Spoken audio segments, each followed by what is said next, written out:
Or something else about Melchizedek. Так, еще про Мелхиседека. 1,000 years later. 1000 лет спустя. Of course. Примерно. His significance would be revealed about the Son of God. Melchizedek we're talking about. His significance would be revealed.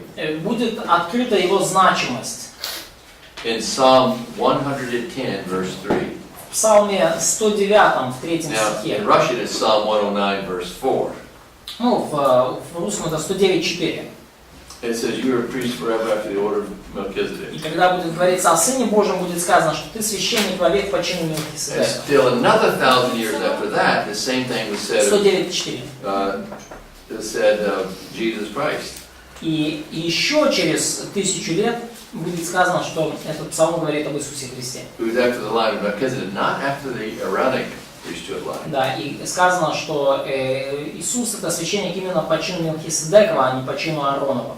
And it's also interesting that Abraham paid Melchizedek tithes. И интересно также, что Авраам заплатил Мелхиседеку десятину.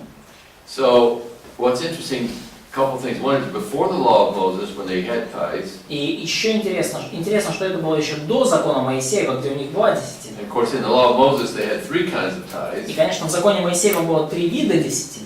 And also tithes are mentioned in the New Testament. И также десятина упомянута в Новом Завете. In Matthew 23:23. В Матфея 23:23.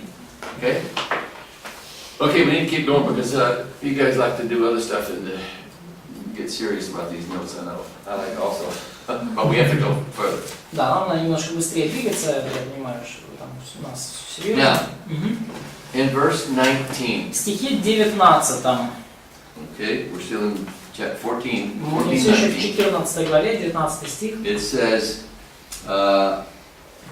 Melchizedek blessed Abraham. Сказано, что Мелхиседек благословил Авраама. He said, "Blessed be Abram of the Most High God." Сказал, благословен Авраам от Бога Всевышнего. And this in Hebrew is El Elyon. Да, в еврейском это Эль-Элион. And down in verse 22, Abraham also uses this term of God. He starts to use it. В 22-м мы видим, что Авраам начинает использовать этот термин, говорит, поднимаю руку мою к Господу Богу Всевышнему. And in verse 20, И в стихе 20 Melchizedek says, "Blessed be the God Most High, who has delivered your enemies into your hand." Мелхиседек говорит, благословен Бог Всевышний, который предал врагов твоих в руки твои. And it says, "And he," that would be Abraham, verse 20, gave him, that would be Melchizedek, tithe of all. И он, Авраам, дал ему, то есть Мелхиседеку, 10-ю часть из всего. Now, it's possible that when in the English it says, and I think in Russian also, I mean in Hebrew it says tithe of all. И Probably in Russian also. в иврите сказано, что вот просто 10-я часть из всего, как и в русском.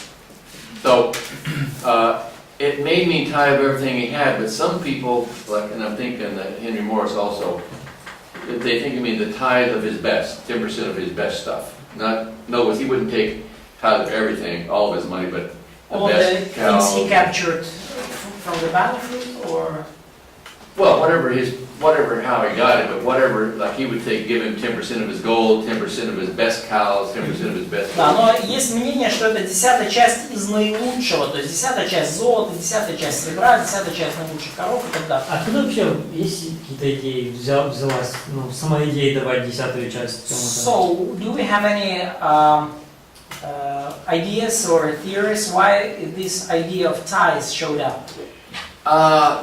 I actually did read a little bit about that because it's kind of a puzzle to myself, to be honest with you. Я читал немножко об этом, но для меня это самого загадка, если быть честным. And this was known in some other ancient kingdoms. И это было известно и в других древних царствах, такая But it форма. was not very common, and it's very surprising to find it here. Но это было не очень распространено и довольно удивительно найти так подобное здесь. But it was later a principle that God would use in the Old Testament, this giving of 1/10. Но позже Бог использует этот принцип в Ветхом Завете, просто давать 1/10. So it's also interesting what Jesus said about this. И также интересно, что Иисус сказал на этот счет. Because Paul seems to indicate that believers should be giving, but not exactly a tenth, but they should give as God has prospered them, whatever they decide. Потому что Павел тоже говорил, ну, интересно, что Иисус на этот счет говорит, потому что Павел говорит, что верующие должны жертвовать, но уже по расположению сердца и по, ну, как бы, по прибытку, в зависимости от... But in that passage I told you about Matthew 23, Но Jesus said to the Pharisees that he was criticizing them, he said, you tithe the mint and cumin, these little things. He said, but you left the more important stuff, you tithe, but you leave the really important stuff undone. But you should do the important stuff and not leave the other thing undone. No, don't leave the tithing undone. В Матфея 23 Иисус, обличая фарисеев, говорит, что вот вы даете там десятину с мята, а не с мина, оставили важнейшее в законе суд, милость и веру, сие надлежало делать, и этого не оставлять. То есть, что ну, и то, и другое имеет место. Now, in 22, Abraham talked to the king of Sodom. И в 22 стихе Авраам говорит с He says, I have promised God, the Lord Most High, the same God. Царем Содомским и говорит, что вот обещаю, поднимаю руку мою Господу Всевышнему, возлюблению на земле, обещаю ему, что даже ничего не возьму. Нитки и ремня от обуви не возьму. Nothing that's yours, lest you should say, I made Abraham rich. Чтобы ты не сказал, я обогатил Авраама. Except only what the young men have eaten. Кроме того, что съели отроки. And a portion of the men who were with me. И кроме доли, принадлежащей людям, которые ходили со мной. So what happened is, Abraham is, from the very beginning here, he's making sure that God gets all the glory. No person is going to make him rich. Everything he has is going to come from God. И Авраам с самого начала дает ясно понять, что вся слава Богу, и ни один человек не сделал его богатым, все пришло от Бога. So in chapter 15, God comes back and reassures Abraham. И в 15 главе Бог снова появляется и удостоверяет Авраама. He says, don't be afraid, Abraham. I'm your shield or your protection and your great reward. И ободряет и говорит, не бойся, Авраам, я твой щит, награда твоя весьма велика. But Abraham says in verse 2, Но Авраам what will you give говорит, me because I'm childless? Господи, что ты дашь мне? Я остаюсь бездетным. So Abraham was puzzled. He says, hey, how's these promises of God going to be real? I don't have any children. И Авраам был, конечно, удивлен, да, он спрашивает, как же это обетование исполнится, если у меня нет ни одного ребенка. But God has some plans different from what Abraham had. Ну, у Бога были другие планы для Авраама, в отличие от тех, которые были у Авраама. And God proposed Eleazar, and Abraham proposed Eleazar, and God says, no, he's not the one. И Авраам предложил как наследника Елизера из Дамаска, но Бог сказал, нет, не он.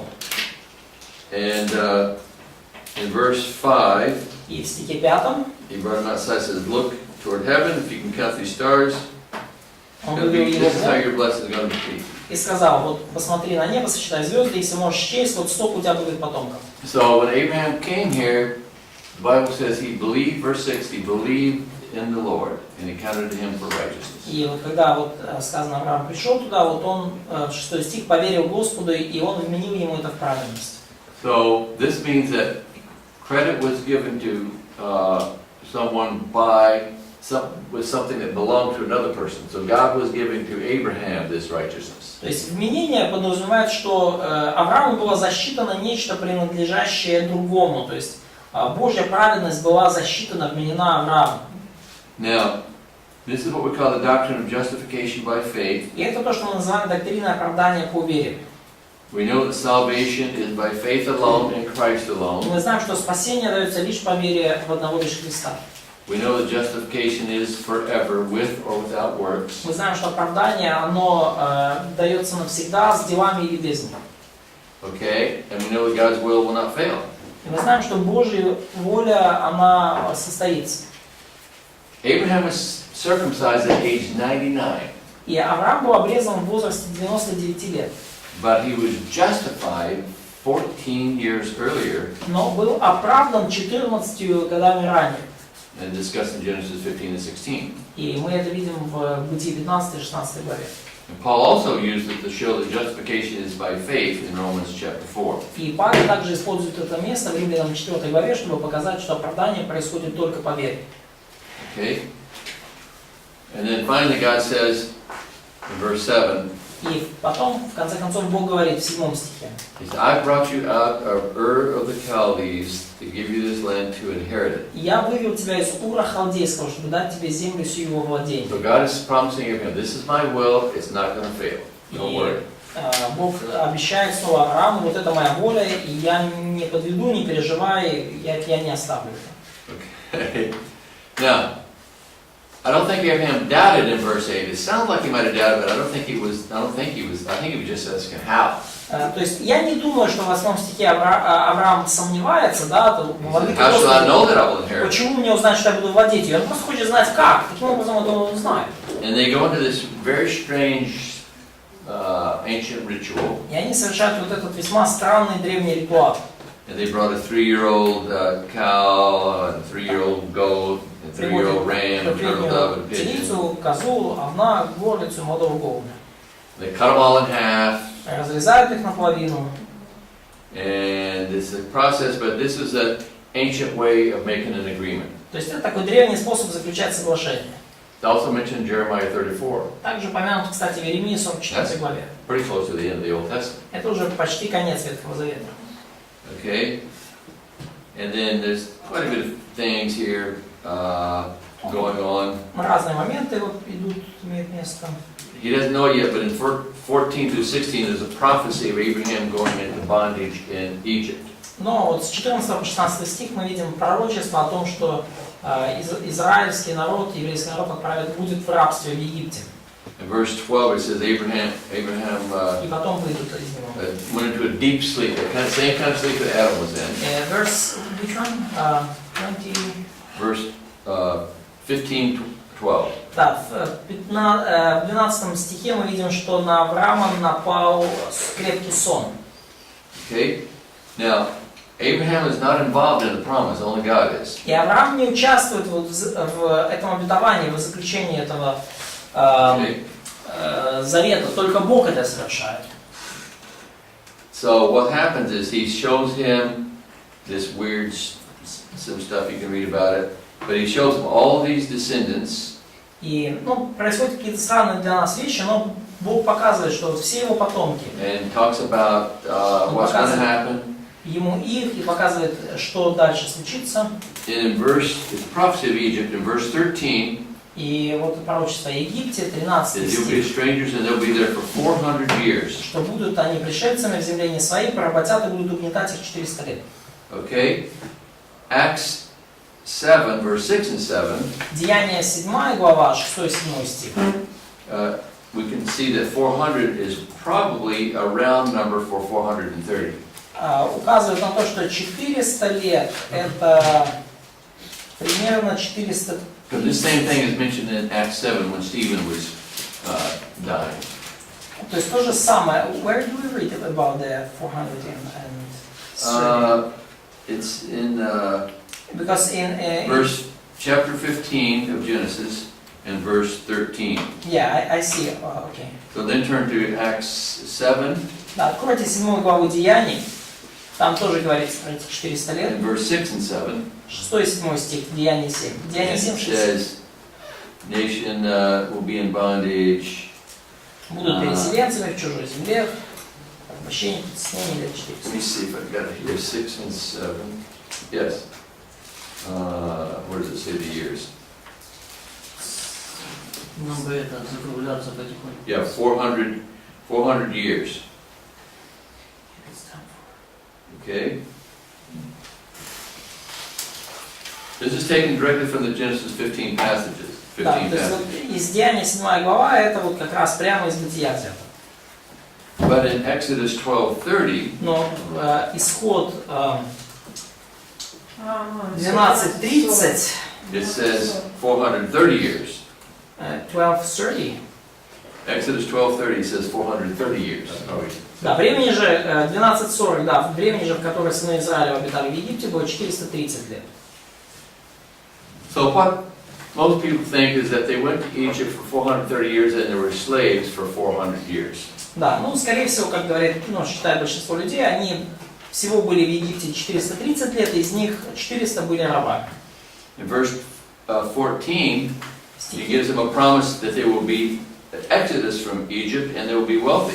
В стихе 14 Бог обещает, что они уйдут из Египта, будет исход, и они станут в итоге даже богатыми. And he says, in verse 15 he said, don't worry, you're going to die and you're going to be in peace, not at war. Говорится, что ты отойдешь к отцам твоим, не переживай, ты умрешь, и ты будешь в мире, а не в войне. And 16 says there's going to be 400 generations И in these 16 400 говорит, years. что 4 generations, Yeah. да, говорит, будет 4 поколения и вернутся через 400 лет. For the iniquity of the Amorites is not yet full. Поскольку мера Аморит доселе еще Now не that, вернется. at least in that passage, a generation was 100 years. Ну, по крайней мере, в этом отрывке мы можем сказать, что поколение еще считалось по 100 лет. Now we know in other passages it definitely was not 100 years. Ну, из других отрывков мы знаем, что это точно было меньше So сотни when it лет. says a generation, if it's involving time, you have to be very careful and look at it and determine which time you're talking about. И когда вы видите вот эти указания на время, особенно, как говорится, And поколение, the last thing видите, is что вы this. понимаете, о чем идет речь. These Amorites were probably the same as the Canaanites. И вот эти Амории, да, это, скорее всего, то же самое, что Хананеи. And God would wait to destroy them, He would wait to make all this happen until their sin was really at its worst. И Бог дождется их уничтожения вот до того момента, когда их грех будет действительно в самой худшей точке.